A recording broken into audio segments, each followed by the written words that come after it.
Hi ಸ್ನೇಹಿತರೆ, welcome back to my channel. ಹೇಗಿದ್ದೀರಾ? ಚೆನ್ನಾಗಿದ್ದೀರಾ ಅಂತ ಭಾವಿಸ್ತೀನಿ. ಸಿರಿಗಂಧ ಸೀಮೆಯಲ್ಲಿ ನೀ ನಡೆದು ಬರುವೆ, ಅಲ್ಲಿ ಸೌಗಂಧದ ಕಮಿಸವೇ ಇಲ್ಲ, ನಿನ್ನಲ್ಲಿ ಪರಿಮಳವಿಲ್ಲ.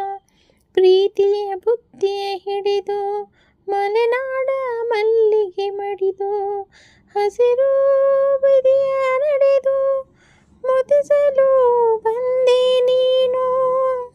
ಪರಿಮಳದ ಪಲ್ಲಂಗದಿ ನಾ ಇರಿಸುವೆನು ನಿನ್ನ, ಚಂದನದ ನೀರಾದೆನು ನಾ ನಿನ್ನ ಬಳಸಿರಲು.